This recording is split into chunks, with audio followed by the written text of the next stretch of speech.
The stars looked peaceful that night. People on Earth went about their normal lives, not knowing that death was coming from deep space. In the cold darkness between galaxies, a massive fleet moved toward their small blue planet.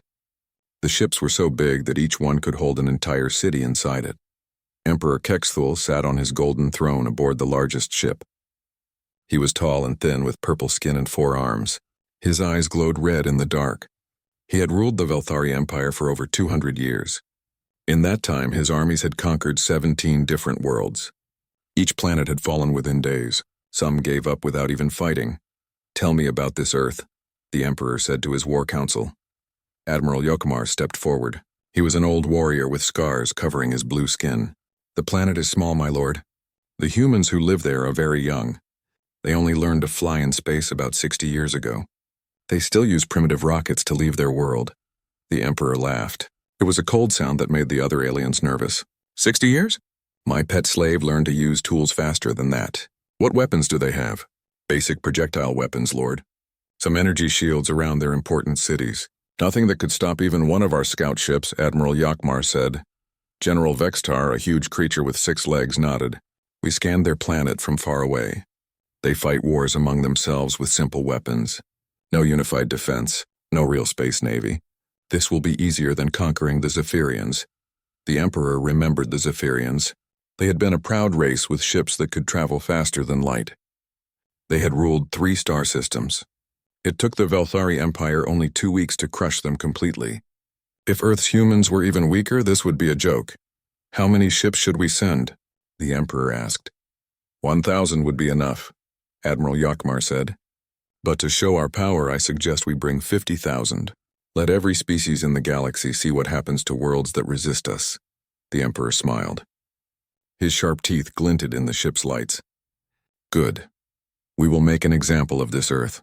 Send word to all our vassal races. Tell them to watch as we add another world to our empire." Far away on Earth, deep inside a mountain in Korea, alarms started beeping. The sound echoed through underground tunnels filled with computers and screens.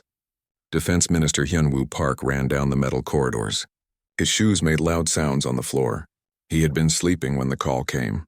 Now his heart was beating fast. "What do we have?" he asked as he entered the main control room. Dr. Minho Yoon looked up from his computer screen. His face was pale. "Sir, our deep space sensors picked up something big."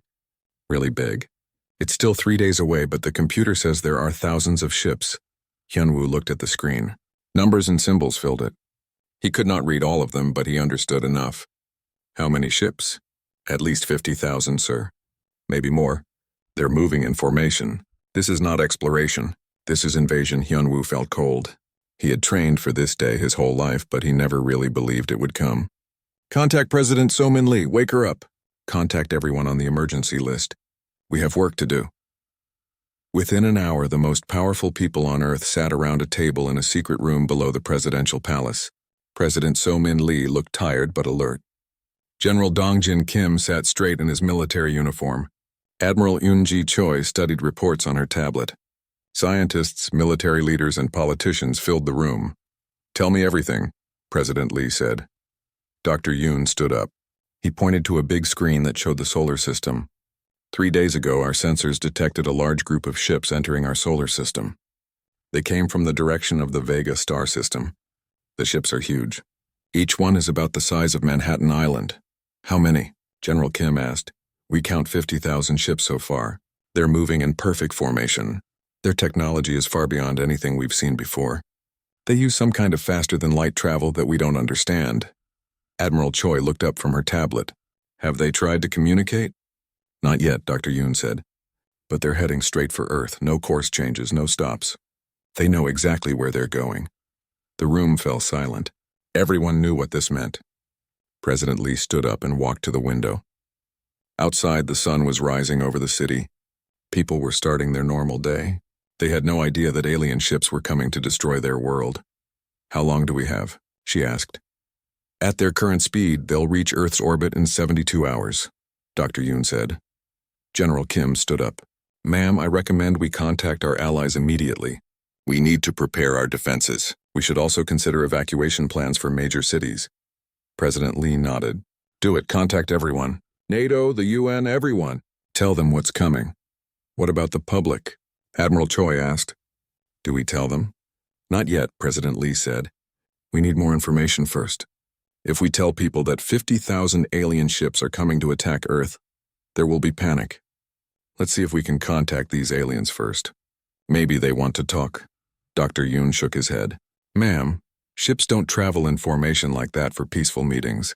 This is a war fleet, I know, President Lee said quietly. But we have to try. Send a message on all frequencies. Tell them we want to talk. As the meeting ended, people rushed to their jobs. Phone calls were made to leaders around the world. Military bases went on high alert. Scientists worked to learn more about the approaching ships. But deep in the mountain base, one man sat alone at a computer. Captain Jae-sung Lee typed commands into his keyboard. On his screen, information flowed about something called the Soul Defense Grid. For 30 years, humans had been preparing for this day. Now it was time to see if their preparations would be enough. In space, the alien fleet continued its approach. Emperor Kexthul looked at pictures of Earth on his screen. Blue oceans, white clouds, green continents. It looked like a peaceful world. Soon it would belong to him just like all the others. He had no idea that the peaceful world was about to show him something he had never seen before. The alien fleet moved closer to Earth like a dark cloud blocking out the stars. On the biggest ship, Emperor Kexthul watched his screens with satisfaction. Soon another world would bow before his power. His generals stood around him, all confident that this would be an easy victory. Begin the demonstration, the Emperor commanded. Admiral Yokmar smiled and gave orders to his fleet. 3 large warships broke away from the main group. They moved toward Earth's outer space stations. The humans had built several research stations and mining platforms in the asteroid belt. These would be perfect targets to show Earth how helpless they were. The first alien ship fired a single beam of energy. The beam was bright purple and moved faster than lightning. It hit a human space station and turned it into glowing dust in seconds. The second ship destroyed a mining platform the same way. The third ship blew up a communication satellite that had been orbiting Mars for 20 years. Perfect, Emperor Kexthul said. Now they know we can destroy anything we want. Send them our message. On Earth, people watched their televisions in horror. News stations showed the alien attacks over and over. The space stations had been destroyed so quickly that the people working there had no time to escape. Hundreds of humans died in seconds. Then every television, radio, and computer on Earth received the same message. The signal was so powerful that it broke through all defenses. A huge alien face appeared on every screen. It was Emperor Kexthul, and his red eyes seemed to look directly at each person watching. Humans of Earth, the Emperor said in perfect English. I am Kexthul, ruler of the Velthari Empire. Your primitive world now belongs to me. You have seen what happens to those who resist. You have 1 hour to surrender completely. Your leaders will bow before me and accept that your species is now our property. If you refuse, we will turn your entire planet into dust. The message ended, but people kept staring at their screens. Fear spread through every city on Earth. Some people ran into the streets screaming. Others locked themselves in their homes. Parents held their children close and wondered if they would live to see another day. In the underground command center, President So-min Lee watched the alien message with her advisors. Her face was calm, but her hands were shaking. Property, General Dong-jin Kim said with anger. They think we're animals they can own. Dr. Min-ho Yoon was studying the alien transmission on his computer. The language translation is perfect. They've been watching us for a long time. They know exactly how we communicate. What else do they know about us? Admiral Eun-ji Choi asked. Dr. Hae-jin Park, the team's language expert, looked up from her analysis. I've been studying their communication patterns. They keep using words that suggest they see us as barely intelligent. In their messages to each other, they compare humans to pet animals or livestock. President Lee stood up. They think we're weak because we're young. They think our technology is primitive because we only recently reached space. Are they right? General Kim asked quietly. The room fell silent. Everyone knew that human technology was much newer than what these aliens had. The Velthari Empire had been traveling between stars for thousands of years. They had conquered many worlds. Earth had only put people on the moon 50 years ago, but Admiral Choi smiled. General, do you remember what Captain Jae-sung Lee told us last month? General Kim thought for a moment, then his eyes widened. The reconnaissance mission. What reconnaissance mission? President Lee asked. Admiral Choi touched her tablet and brought up a file marked Top Secret. 3 months ago, we sent Captain Lee on a secret mission. His ship, the Silent Thunder, used our new stealth technology to scout the edge of our solar system. We wanted to test our equipment, and, the president asked. He found evidence that someone had been watching us. Old probe signals, scanning patterns, things like that. We knew someone was out there studying Earth, so we studied them back. Dr. Yoon leaned forward. What did you find? Captain Jae-sung Lee entered the room at that moment. He was a young man with serious eyes and the confident walk of someone who had seen the enemy up close. Ma'am, I've been monitoring the alien fleet since they arrived. Their technology is impressive, but it's also predictable. Explain, President Lee said. Their ships are huge but slow. They rely on heavy armor and massive weapons. They expect their enemies to fight the same way. Ship against ship, strength against strength. They've done this so many times that they don't even consider other possibilities. General Kim stood up. What other possibilities? Captain Lee smiled for the first time since entering the room. They don't know about the Sol defense grid. President Lee had heard whispers about the Sol defense grid, but she had never been fully briefed. Tell me everything. 30 years ago, after we first achieved faster-than-light communication, our scientists realized that we might not be alone in the universe. Dr. Soo Jung-han led a secret project to prepare Earth for the possibility of alien invasion. Dr. Soo Jung-han, an elderly woman with gray hair and bright eyes, stepped forward. She had been quiet during the meeting, but now she spoke with confidence. We knew that any aliens who found us would probably be more advanced than we were, so we couldn't build bigger ships or stronger weapons. We had to be smarter. What did you build? Admiral Choi asked. We built weapons that work differently than anything the galaxy has seen before. While other species were building bigger and stronger ships, we developed technology based on quantum physics. Our weapons don't just hit harder. They hit in ways that normal shields and armor can't stop. Captain Lee nodded. The alien ships use standard energy shields and thick metal armor. Their weapons are powerful, but they're based on old ideas. Brute force. Our weapons phase through solid matter. Their shields might as well be made of paper. How many ships do we have? President Lee asked. Not many, Admiral Choi admitted. Maybe 5,000 total. But each of our ships can move in ways that will seem impossible to the aliens, and we have other advantages they don't know about, such as, Dr. Han smiled. We've been listening to their communications since they entered our solar system. Cyber warfare specialist Kai Tai has been studying their computer systems. Their technology is advanced, but it's not protected against the kind of digital attacks we've developed. Ki Tai. A young man with thick glasses, looked up from his computer. Their ships talk to each other constantly. They share information, coordinates tactical data. If I can break into their network, I can turn their own systems against them. President Lee felt something she hadn't expected. Hope.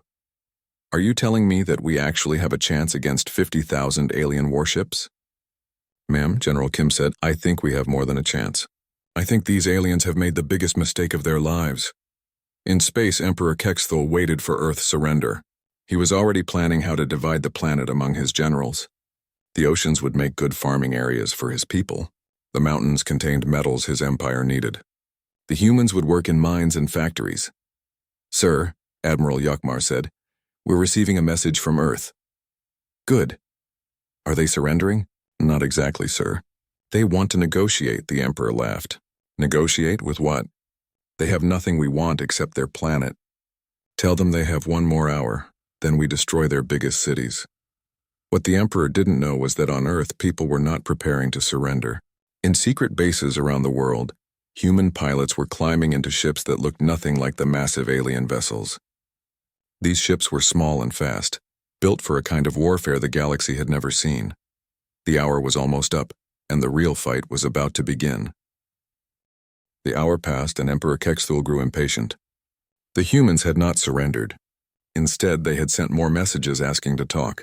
The Emperor was tired of waiting. Destroy their moon, he commanded. Admiral Yakmar gave the order. 10 of the largest alien ships moved toward Earth's moon, their weapons charged up with a sound like thunder. The purple energy beams would turn the moon into space dust. After that, the humans would understand that resistance was hopeless. But the beams never fired. Sir, Admiral Yakmar said, confusion in his voice, we're detecting some kind of interference. There are objects appearing near our ships. What objects? The Emperor demanded. On the main screen, space seemed to shimmer like water. Then suddenly, ships appeared where there had been empty space moments before. They were small compared to the alien vessels, but there were thousands of them. They had been invisible, hidden by technology the Velthari had never seen. Where did they come from? General Vextar roared. The answer came in the form of weapons fire. The human ships opened fire with beams of blue light that seemed to pass right through the alien shields as if they weren't there. The first alien warship exploded from the inside. Its massive hull cracked open like an egg, spilling fire and metal into space. Commander Yujin Seo smiled from the bridge of her battleship, the Indomitable. She was a woman in her 30s with short black hair and steady hands. Around her, her crew worked with calm efficiency. They had trained for this moment their entire careers. "All ships, this is Commander Seo," she said into her radio. "Begin attack pattern Alpha. Show them what humans can do." The human fleet moved like a school of fish, each ship knowing exactly where the others were going. They were small and fast, darting between the huge alien vessels. The aliens tried to track them, but the human ships kept disappearing and reappearing in different locations. "Impossible," Admiral Yakmar whispered as he watched his ships being destroyed. "They're phasing through solid matter." "How are they doing that?" Dr. Sujong Han watched the battle from Earth's command center. Her quantum drive technology was working perfectly. The human ships could briefly exist in quantum superposition, allowing them to pass through solid objects like ghosts. It was science that the Velthari Empire had never discovered. "Phase drives online," reported Captain Boram Kang from her fighter craft. She was one of Earth's best pilots, a young woman who could make her ship dance between enemy fire. Beginning attack run on the command ship. Boram's fighter was so small that it looked like a toy next to the alien vessels. But size didn't matter when you could phase through armor. She flew straight at the biggest alien ship, passed through its hull like it was made of air, and dropped an antimatter charge directly into its engine room. The explosion lit up space like a new star. "Target destroyed," Boram reported calmly. On the alien flagship, Emperor Kexthul felt fear for the first time in centuries.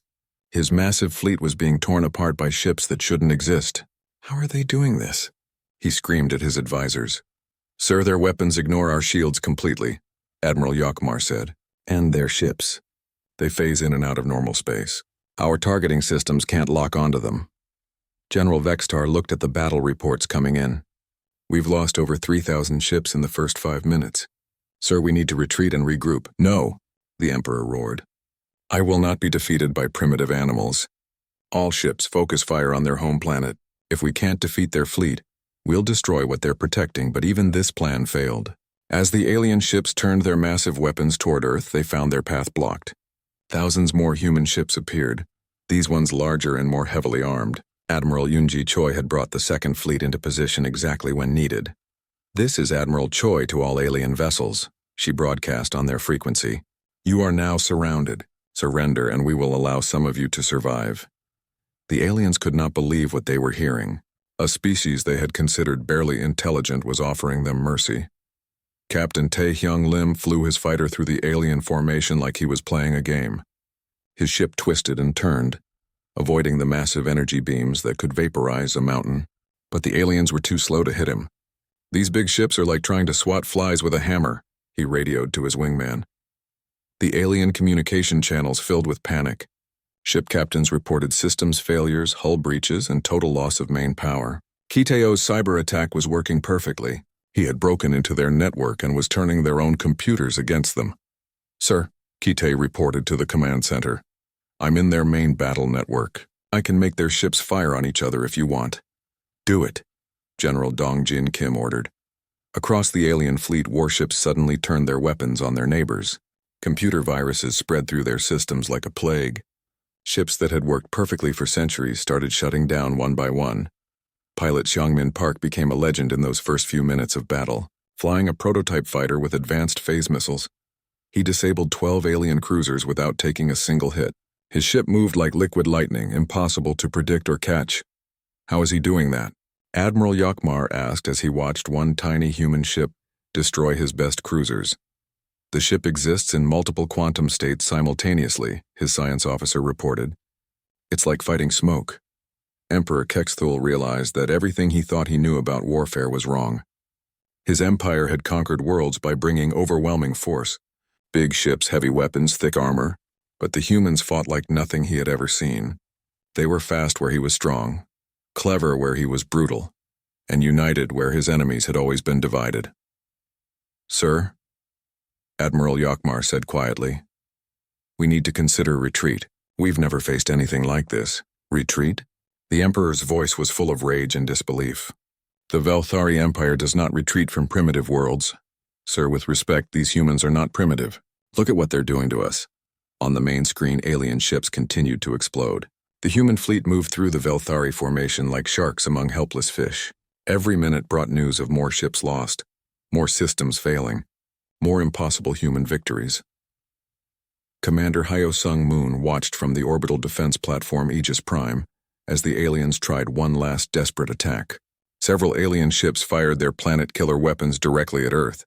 The beams were powerful enough to crack continents and boil oceans, but Hyosung was ready. "Quantum deflector arrays online," she commanded. "Let's send their presence back to them." The massive energy beams hit Earth's defenses and bounced back like light from a mirror.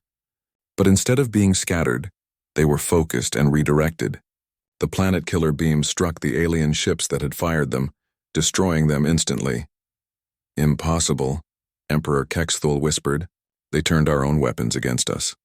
In less than 8 minutes, the greatest invasion fleet in galactic history had become a graveyard of twisted metal and burning gas. Of the 50,000 ships that had approached Earth, only a few dozen remained intact. The Velthari Empire's unstoppable war machine had been stopped by a species they had considered barely intelligent. "Sir," Admiral Yakmar said, his voice shaking, "we must surrender. We have no choice." But Emperor Kexthul was learning that humans didn't fight like other species. They didn't just defeat their enemies. They sent messages. The battle was almost over, but the humans were not finished. Captain Na Young John watched the alien flagship through her ship's view screen. The massive vessel was trying to retreat, but it was too late for that. Her destroyer, the Wrathful Wind, had been waiting for this moment. "Take us in," she ordered her crew. The Wrathful Wind activated its quantum drive and disappeared from normal space. For a few seconds, the ship existed in multiple dimensions at once. Then it reappeared inside the alien flagship, right in the middle of the command deck. Emperor Kexthul stared in shock as a human warship materialized in front of him. It should have been impossible. His ship's hull was thick enough to stop anything, but the human vessel had passed through it like walking through air. "Surrender now," Captain Jeon's voice came through the ship's speakers, "or we will destroy you from the inside." The Emperor looked around his command deck. His guards raised their weapons, but what could they do against a warship that was inside their own ship? The human vessel could fire at point-blank range and destroy everything. "Never," the Emperor said. "The Velthari Empire does not surrender to animals." Captain Jeon sighed. She had hoped the aliens would be smart enough to give up. "Very well. All crew prepare for antimatter charge deployment." The human ship's weapons began to charge. An antimatter explosion inside the alien flagship would destroy it completely. Emperor Kexthul finally understood that he was about to die. "Wait," Admiral Yakmar said quickly. "We surrender." "Please, we surrender," Captain Jeon paused. "Your Emperor refuses to surrender." "Do you speak for your fleet?" "I am the senior military commander," Admiral Yakmar said. "In battle situations, I have the authority to save what remains of our forces." Emperor Kexthul turned on his admiral. "Traitor! You dare surrender my empire to these creatures? Sir, we have lost everything. Of our 50,000 ships, less than 50 remain functional. Our invasion force is destroyed. If we continue fighting, we will all die for nothing." Around the solar system, the last alien ships were being hunted down by human forces. The Velthari had tried to retreat, but Admiral Yoonji Choi had positioned the Second Fleet perfectly. Every escape route was blocked. "This is Admiral Choi to all remaining alien vessels," she broadcast. "You are surrounded and outgunned. Surrender now, and you will be treated according to galactic law. Continue fighting and you will be destroyed." One by one, the surviving alien ships powered down their weapons and sent surrender signals. Their captains had seen what happened to ships that kept fighting. The humans showed no mercy to those who refused to give up. Emperor Kexthul sat on his throne, defeated and broken. In all his centuries of conquest, he had never imagined that he could lose so completely. "How?" he asked Captain Jeon. How did you defeat us so easily? You expected us to fight like you, Captain John replied. Big ships against big ships. Strength against strength. But we are not like you. We learned to be smarter, not just stronger. Your technology, it should not be possible. You have only been in space for decades. We have had star travel for millennia. Captain John smiled. That was your mistake. You thought older meant better. But sometimes starting fresh means you can find new ways to solve old problems. On Earth, President So-Min Lee addressed her planet and the galaxy. Every communication system on the human world broadcast her message. More importantly, the captured alien ships would carry her words to every corner of the galaxy. I am So-Min Lee, President of Earth and spokesperson for humanity, she began. Today, the Velthari Empire sent 50,000 warships to conquer our world. They demanded that we surrender and become their slaves. They told us we were primitive animals that belonged to them. President Lee paused and looked directly into the camera. Her voice was calm but firm. We have shown them that they were wrong. In less than 10 minutes of combat, we destroyed or captured their entire invasion fleet. We did this not because we are cruel, but because we will not allow anyone to threaten our home or our freedom. The president continued her speech while around the solar system, human ships finished collecting the survivors from the alien fleet. General Dongjin Kim oversaw the operation from his command ship. Most of the aliens were in shock. They could not understand how their mighty empire had been defeated so quickly. Sir, his aide reported, we have captured approximately 2 million alien personnel. What should we do with them? Treat them well, General Kim ordered. Feed them, give them medical care, and make sure they understand that we are not like their empire. We don't conquer other species. We protect ourselves. Engineer Dalho Yu led teams of human specialists who were studying the captured alien technology. The Velthari ships were impressive in their own way, but they were built using old ideas. Big, slow, and powerful, but not creative. It's like finding a museum, Dalho reported to his superiors. Their technology is thousands of years old. They've been using the same designs for so long that they stopped thinking of new ways to do things. Dr. Jiwon An, Earth's leading strategic analyst, was already writing her report on the battle. She knew that this document would be read across the galaxy. Every alien species would want to understand how humans had won. The Velthari Empire made several critical errors, she wrote. First, they assumed that technological age equals technological superiority. Second, they failed to gather adequate intelligence about human capabilities. Third, they underestimated human adaptability and creativity. Most importantly, they approached warfare as a contest of brute force rather than strategic thinking. Back on the alien flagship, Emperor Kexthul was learning more about his captors. Captain John had not killed him, even though he had refused to surrender. The humans were taking prisoners rather than executing defeated enemies. Why? He asked. Why do you not kill us? We came to enslave your species. Because we are better than that, Captain John replied. We fight to protect ourselves, not to hurt others. You will be returned to your people with a message. What message? That Earth is under human protection. Any species that approaches our world with peaceful intentions will be welcomed. Any species that comes with conquest in mind will face the same fate as your fleet. Around the solar system, the cleanup continued. Thousands of alien ships had been destroyed, but the humans were careful to rescue any survivors they found floating in space. Medical ships like the one commanded by Dr. Sujin Park worked to save alien lives, even though those same aliens had come to destroy Earth. Why are you helping us? An injured Velthari soldier asked Dr. Park. Because that's who we are, she replied as she treated his wounds. We may be warriors when we need to be, but we are healers first. The surviving alien officers were brought together on a human ship to witness something they had never seen before. Captain Wu Jianxin showed them recordings of the battle from the human perspective. The aliens watched in amazement as small human ships danced between their massive vessels, striking with surgical precision. Your ships, they move like living things, Admiral Yakmar said. In a way they do, Captain Shin explained. Our ships are controlled by both human pilots and artificial intelligence working together. Your ships are just machines. Ours are partners. The aliens began to understand that they had not just lost a battle. They had encountered a completely different way of thinking about warfare, technology, and life itself. Emperor Kexthul looked out at the stars and realized that his empire's days of easy conquest were over. Word of this defeat would spread across the galaxy. Other species would learn that humans could not be bullied or conquered. "What happens now?" he asked. Captain John considered the question. "Now you go home and tell everyone what you learned here. Tell them that humans are not animals to be owned. We are people who will defend ourselves and others. Tell them that Earth offers friendship to those who come in peace, but destruction to those who come for war." As the last alien survivors were prepared for their journey home, humanity began to understand that their world had changed forever. They were no longer hidden and unknown. The galaxy knew about Earth now, and more visitors would come, but they would come as friends, not conquerors.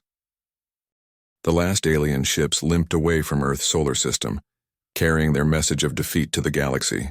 Emperor Kexthul sat in chains aboard one of the few remaining Velthari vessels, watching his dreams of conquest turn to dust. He had ruled an empire that spanned 17 star systems, but now he was just another prisoner of war. "This cannot be the end," he whispered to Admiral Yokmar, who sat beside him. "It is, my lord," the admiral replied sadly. "We lost everything in 8 minutes. 8 minutes against a species we thought was primitive. How do we explain this to our people?" The emperor had no answer. How could he tell his empire that their greatest fleet had been destroyed by humans who had only recently learned to travel in space? How could he admit that their technology, refined over thousands of years, had been made useless by creatures they considered barely intelligent? On Earth, the celebration was quiet but deep. People around the world watched their televisions as President So-Min Lee gave another speech from the rebuilt command center. Behind her, screens showed the debris field where the alien fleet had been destroyed. "Today, humanity passed a test we didn't know we were taking," she said. "We learned that we are not alone in the universe. We also learned that we are not helpless. The aliens who came to conquer us discovered that Earth's children are not easy prey." President Lee paused and looked directly into the camera. "But this victory comes with responsibility. We are now part of a larger galactic community. We must decide what kind of neighbor we want to be." In the weeks that followed, humanity's message spread across the galaxy faster than anyone expected. The surviving Velthari ships reached their homeworlds and told their story. At first, no one believed them. An entire invasion fleet destroyed in minutes? By humans? It seemed impossible. But then the recordings began to arrive. Videos of human ships phasing through solid matter. Pictures of massive alien warships being torn apart by tiny fighters. Audio of human pilots calmly discussing tactics while they destroyed vessels 1,000 times larger than their own. The Zephyrian Confederacy was the first to respond. They had been slaves of the Velthari Empire for 30 years, forced to mine resources and build ships for their conquerors. When they heard that the Empire's greatest fleet had been destroyed, they declared their independence. Within days, rebellion started across 17 star systems. Species that had been conquered by the Velthari found new hope. If humans could defeat the Empire so completely, perhaps freedom was possible. Dr. Jiwan An's analysis of the battle became the most studied document in galactic history. Military academies across hundreds of worlds required their students to read her report. The basic lesson was simple but revolutionary. Bigger was not always better, and older was not always wiser. "The human victory demonstrates the importance of adaptive thinking," she wrote. While the Velthari relied on traditional tactics that had worked for centuries, humans approached the problem with fresh perspectives. They developed technology that made conventional defenses useless. 3 months after the battle, the first peaceful alien contact occurred. A small ship from the Kepler Republic approached Earth's solar system slowly, broadcasting messages of friendship on every frequency. Commander Wu Jin Shin of the Deep Space Patrol vessel Far Horizon met them at the edge of human space. "We come seeking trade and knowledge," the alien captain said through his translator. "We bring gifts and hope for friendship between our peoples." "Welcome to human space," Commander Shin replied. "Come in peace and you will find peace." The aliens were amazed by what they found. Earth's cities were vibrant and full of life. Human technology was unlike anything they had seen, but it was used to build and create rather than conquer and destroy. The humans showed them art, music, literature, and science. They shared freely rather than hoarding knowledge. "Your people are very different from what we expected," the alien ambassador said to President Lee. "What did you expect?" she asked. "After hearing about your military power, we thought you would be conquerors like the Velthari, but you seem more interested in learning than fighting." President Lee smiled. We fight when we must, but we prefer to build. There's so much to discover in the universe. Why waste time destroying things when we could be creating them? Ambassador Yeonsu Kwan became Earth's first representative to the galactic community. She was a skilled diplomat who spoke 7 languages and understood alien psychology. Her job was to build relationships with the peaceful species while warning away the aggressive ones. Humans are protectors, she told the Galactic Council during her first speech. We will defend ourselves and any species that asks for our help. But we are also builders, teachers, and friends. We invite all peaceful species to join us in exploring the wonders of the universe. The response was overwhelming. Within a year, dozens of alien species had established embassies on Earth. Trade flowed between human space and dozens of worlds. Knowledge was shared freely, advancing science and technology for everyone. But the most important change was in how the galaxy thought about warfare. The human victory had proven that conflicts could be won through intelligence and innovation, rather than brute force. Military academies across hundreds of worlds began teaching new strategies based on human tactics. Captain Jae-sung Lee, who had first detected the alien fleet, became an instructor at Earth's new space academy. Students from across the galaxy came to learn from the people who had defeated the Velthari Empire. The key to our victory was not our weapons, he told his classes. It was our willingness to think differently. We didn't try to build bigger ships. We built smarter ones. We didn't use more force. We used force more cleverly. Dr. Su Jung-han continued her research into quantum technology, but now she had help from scientists from dozens of worlds. Working together, they developed new discoveries that benefited everyone. The technology that had won the war was now being used to explore deep space, cure diseases, and solve problems across the galaxy. Science is meant to be shared, she said in an interview. When we work together, we can solve problems that no single species could handle alone. 5 years after the invasion, the Velthari Empire had completely collapsed. The emperor was living in exile on a small moon, writing his memoirs and trying to understand how his empire had fallen so quickly. Most of his former subjects were now free, building their own governments and joining the galactic community as equals rather than slaves.